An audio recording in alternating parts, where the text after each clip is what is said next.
የአድዋ ድል ለኢትዮጵያውያን የፖለቲካ ነጻነት ምልክት ብቻ ሳይሆን የተስፋ ብርሃንና የአንችልም ድባብ የተሰበረበት የታሪክ አውድማ ነው። ድሉ ኢትዮጵያዊነት በማንኛውም ፈተና ውስጥ አልፎ የማሸነፍ ጥበብ መሆኑን ለዓለም ያስመሰከርንበት ታላቅ ክስተት ቢሆንም የፖለቲካ ነጻነት ያለ ኢኮኖሚ ነጻነት ሙሉ ሊሆን አይችልም በሚል ያኔ በጠመንጃ የተገኘው ድል ዛሬ በእውቀት በፈጠራና በሀገር በቀል እውቀት ሊደገም ይገባል ሲል በደም ስራችን ደሞም በመንፈስ በአእምሯችን ውስጥ የሚፈሰው ኢትዮጵያዊ ደም የኢኮኖሚ ነጻነትን ይሻል። ብዙዎቹን የአፍሪካ ሀገራት ብናይ ከኛ በስተቀር ኦልሞስት ሁሉም በሚባል ደረጃ አብዛኞቹ የአፍሪካ ሀገሮች ኮሎኒያሊዝም ውስጥ ነው የነበሩት አይደል?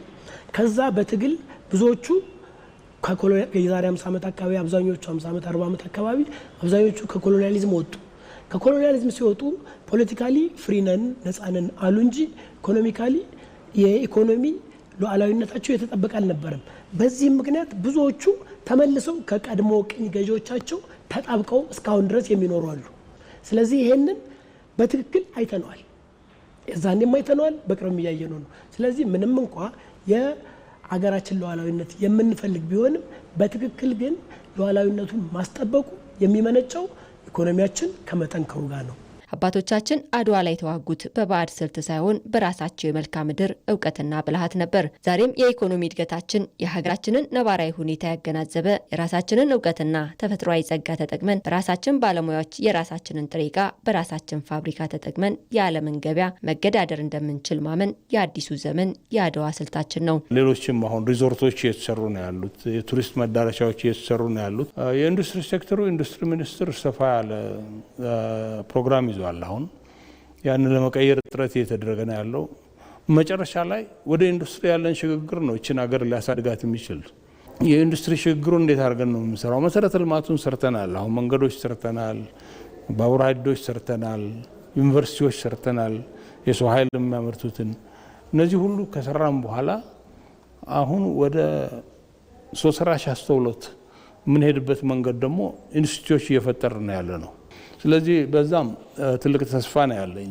መሰረቱ ተጥሏል፣ ወደፊት ይሄዳል የሚል ሀሳብ ነው ያለኝ። እኛ ሀገር በጣም ጥራታቸውን የጠበቁ ለውጭም ዓለም እየተሸጡ ያሉ ገበያውን ፔኔትሬት አድርገው እየገቡ ያሉ ምርቶች አሉ። እነዚህ ምርቶች ደረጃቸውን ጠብቀው ከኛ አልፎ ለውጭ የሚሸጡ ናቸው። እንደ ትላንቱ ሁሉ ዛሬም አትችሉም የሚሉ የተስፋ መቁረጥ ድምጾች በዙሪያችን ቢኖሩም የአድዋ መንፈስ ግን የማይቻል የለም የሚለውን ስለ ንቦና ገንብቶልናል። በባዶ መሬቶቻችን ላይ ስንዴ ማምረት፣ በተራሮቻችን ላይ ኃይል ማመንጨትና በከተሞቻችን ውስጥ የፈጠራ ማዕከላትን በመገንባት ህልማችን ሩቅ አለመሆኑን ለዓለም በማሳየት ላይ ነን።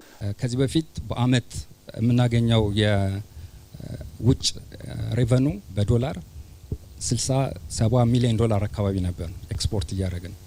አሁን ላይ ያንን በብዙ እጥፍ ነው እያሳደግን ያለ ነው። ዘንድሮ ኤክስፔክት የምናደርገው እስከ 450 እስከ 500 ሚሊዮን ዶላር ወይም ደግሞ ግማሽ ቢሊዮን ዶላር ከኃይል ሽያጭ ገቢ እንደምናገኝ ነው ኤክስፔክት የምናደርገው። በህዳሴ ግድብ በሃይድሮ ፓወር ከውሃ የምናመረጨው ኢነርጂ ክሊን ኢነርጂ ነው።